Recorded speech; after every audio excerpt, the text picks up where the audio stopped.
Good morning poker! Aujourd'hui, nous allons voir l'élaboration et surtout la mémorisation des ranges, ce qui vous permettra de ne plus vous focaliser sur une seule main ou quelques mains de vos adversaires, mais sur l'éventail de mains que vos adversaires ont et également sur votre range que vous représentez en fonction de vos actions.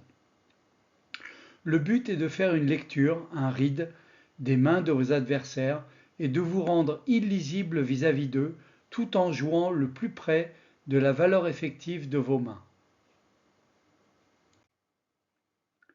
Comme nous avons vu dans les épisodes précédents de Good Morning Poker, les ranges, c'est-à-dire l'éventail de mains possibles, sont la base du composant carte de notre Rochampoc qui comprend en outre les mises avec les chips, donc les jetons, et la position.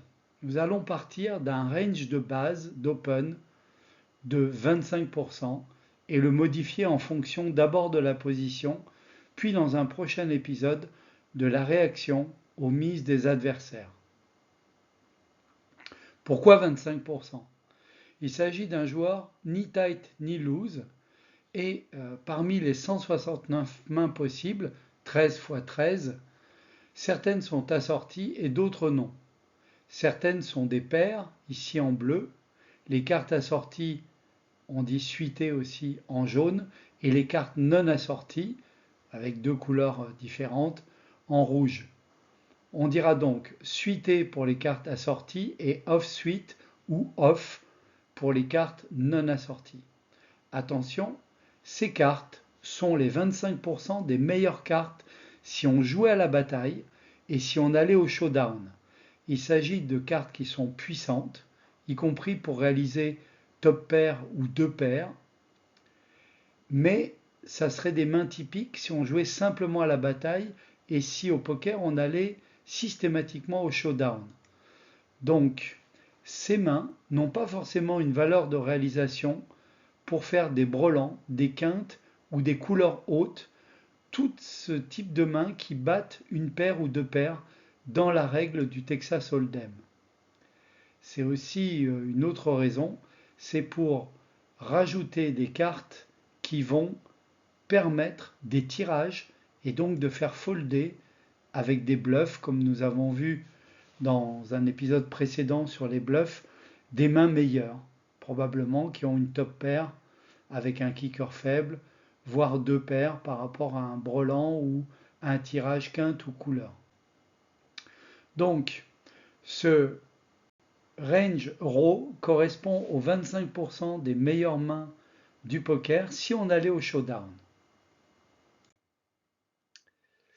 Nous allons donc partir plutôt d'un range de base d'open à 25%, mais on va le modifier en fonction de la position et de la réaction aux mises. Ce range d'open de base, lui, va tenir compte des possibilités de tirage brelan, quinte et couleur, alors que le tirage raw, c'est plus un tirage brut de décoffrage, comme si on jouait à la bataille.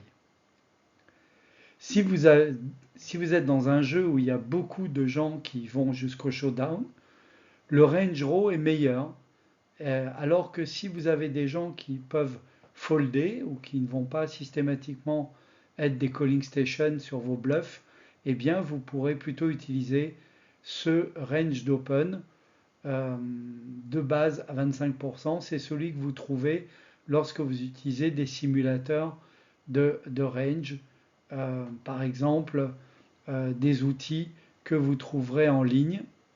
Et on fera tout un épisode sur les outils pour calculer les ranges et s'entraîner avec les ranges.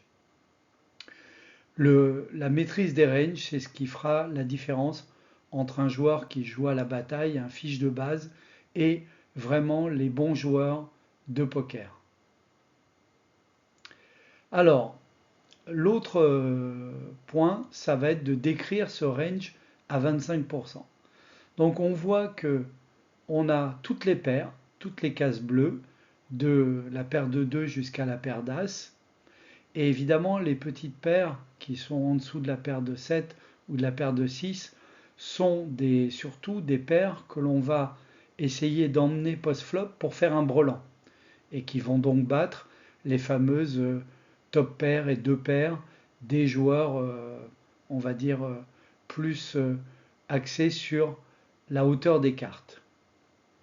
On va également battre beaucoup d'as ici avec des as off suite assez peu nombreux puisqu'on démarre à as-9 et on garde tous les broadways, c'est-à-dire toutes les cartes qui ont au moins un 10 dans,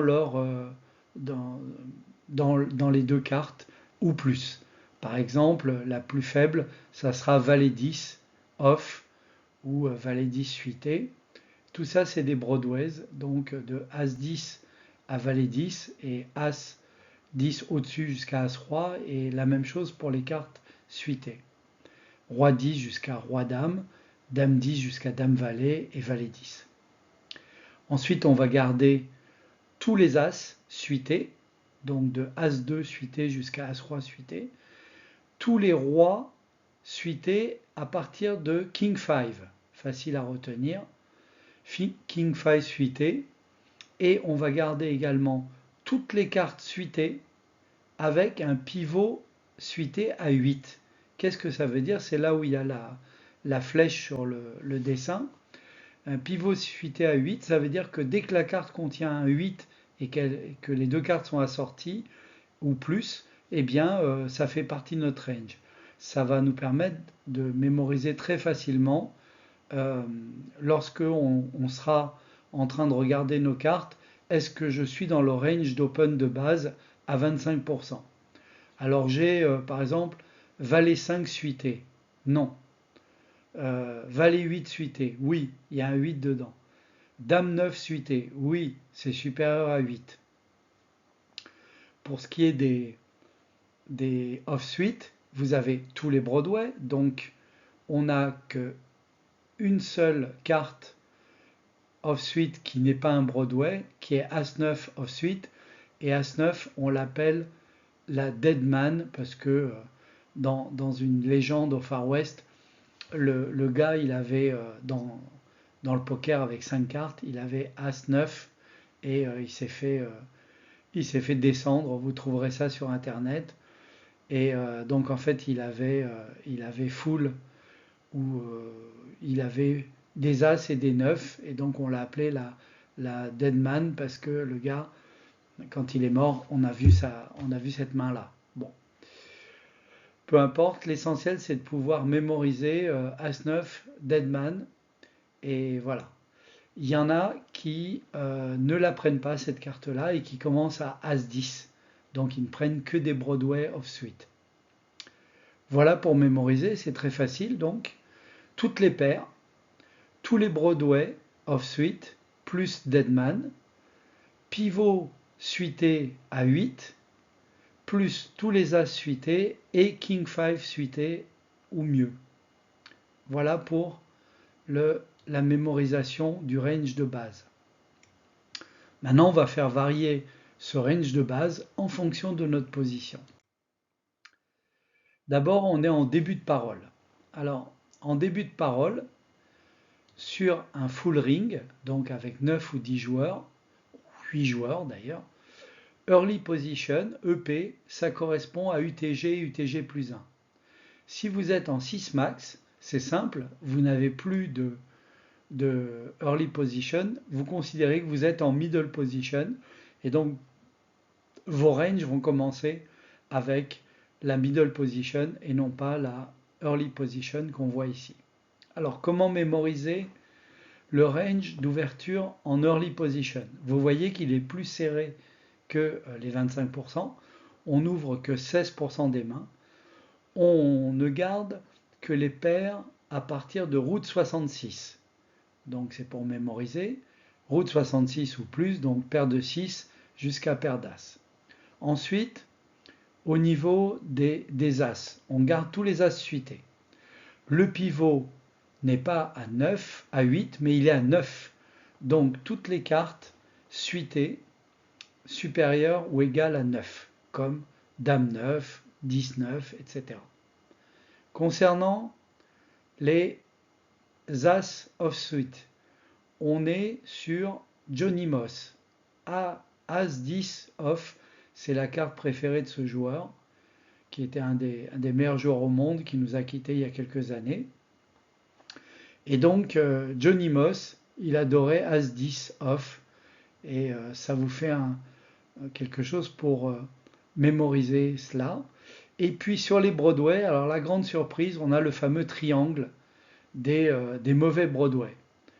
Les mauvais Broadway sont tous les Broadway off qui ont un 10 dans leur, à part Johnny Moss, comme Roi 10, Dame 10, Valet 10, et puis la pointe du triangle qui est Maverick, c'est-à-dire Dame Valet. Dame Valet off, c'est une main extrêmement compliquée à jouer quand on est en début de parole, comme les trois autres mains, Roi 10, Dame 10, Valet 10. Vous avez beaucoup de joueurs débutants ou récréatifs qui adorent ouvrir ses mains en UTG ou UTG plus 1 parce que c'est des Broadway et en fait ils vont souvent tomber sur un adversaire qui aura un meilleur kicker ou carrément une meilleure main. Et donc c'est des mains assez désastreuses, surtout qu'on va s'acharner post-flop avec hors de position. Voilà, donc pour retenir le range d'ouverture en early position, UTG, UTG plus 1, route 66, tous les as suités, pivot suité à 9, les Broadway sauf le triangle, c'est-à-dire les Broadway en 10 et Maverick, et parmi les as, on commence à as 10 off, c'est-à-dire Johnny Moss. Maintenant, on va regarder le range d'ouverture, en ouverture en relance, hein, on le limpe pas en ouverture, en middle position, 21% des mains, donc on n'est pas tout à fait à notre range moyen de 25%, on est un petit peu en dessous, et là, on a à peu près les mêmes caractéristiques que le range en EP, avec simplement le pivot suité qui se déplace à 8 au lieu de 9. Le triangle des mauvaises cartes Broadway off-suite reste, Johnny Moss reste, mais on ajoute des connecteurs suités, c'est-à-dire des connecteurs qui vont permettre de faire soit des tirages quintes, soit des tirages couleurs, et qui sont très bien jouables post-flop par rapport à des tirages justement. Et donc les connecteurs suités, on va jusqu'à 54, 5 et 4 suités, et les connecteurs gapés suités, c'est-à-dire avec un trou, comme 9 et 7, ou 10 et 8, ou 8 et 6, on va jusqu'à 7 et 5 suités. Et donc pour mémoriser, vous dites, on va jusqu'à Paris, 7 et 5, 75 c'est le département de la Seine, Paris. Donc pour mémoriser les connecteurs gapés suités en middle, Paris. On passe maintenant au range d'ouverture, c'est-à-dire personne n'a ouvert avant vous en late position, c'est-à-dire dans les derniers de parole comme cutoff et bouton. Et là, c'est surtout hijack et cutoff, puisque bouton, on va lui faire un range spécial, puisqu'il sera le dernier à parler sur toute la suite post-flop. Donc, late position, on va dire hijack et cutoff. Alors là, on a toutes les paires, évidemment, tous les as suités, mais là, on rajoute tous les rois suités. Alors pourquoi? Parce qu'un roi suité, même roi 2 suité, si on a la couleur, il y a de moins en moins d'adversaires. Hein, et imaginons, on est au cutoff, on n'a plus que 3 adversaires à parler sur les 8 ou 9 de départ. Et donc, on rajoute des rois suités parce qu'une couleur ou un tirage couleur pourra être extrêmement valable en position ou quasiment en dernière position post-flop. Le pivot suité, il passe à 7. Donc une main comme Valet 7 suité, Dame 7 suité sont des mains valables, même 9 et 7 suité. Et puis les Broadway, on les prend tous cette fois-ci, il n'y a plus de triangle, et on ajoute également un Broadway avec un 9, comme Dame 9 off ou 10-9 off. Au niveau des As off, on descend jusqu'à As-5, As à 5, donc pour mémoriser un As-As-1, As-5, et tous les connecteurs suités jusqu'à 3-2, et tous les connecteurs gapés suités jusqu'à 4 et 2 suités.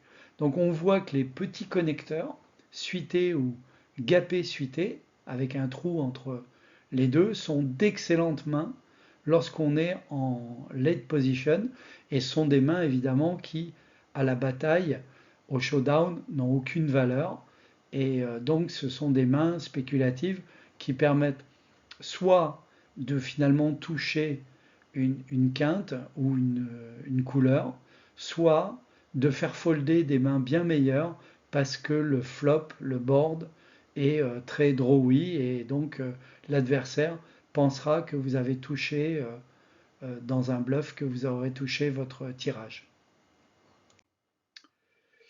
Le bouton est spécial parce que ça sera toujours le dernier de parole post-flop.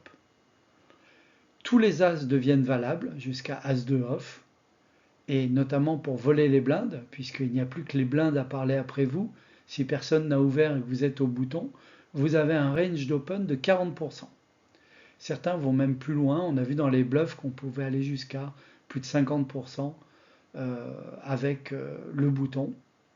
Et donc, on a ajouté évidemment tous les As suités, les Rois suités. Et là, on ajoute les Dames suitées jusqu'à Dame 5. Certains s'en tiennent uniquement au pivot suité à 6, donc Dame 6. Hein, et voilà. Et donc tous les 6, comme Valet 6, 10, 6, sont valables à ouvrir au bouton. Et puis on rajoute les connecteurs suités jusqu'à 4 et 3 et les connecteurs gapés suités jusqu'à 6 et 4.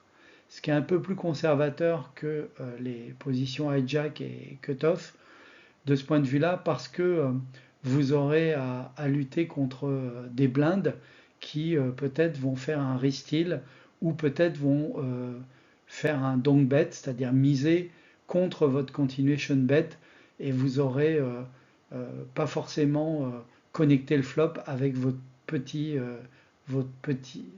paire, ou votre troisième paire, ou votre hauteur 6.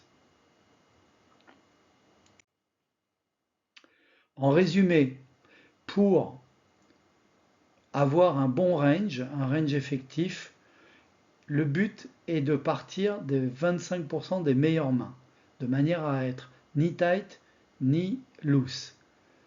Donc d'avoir une sorte d'équilibre.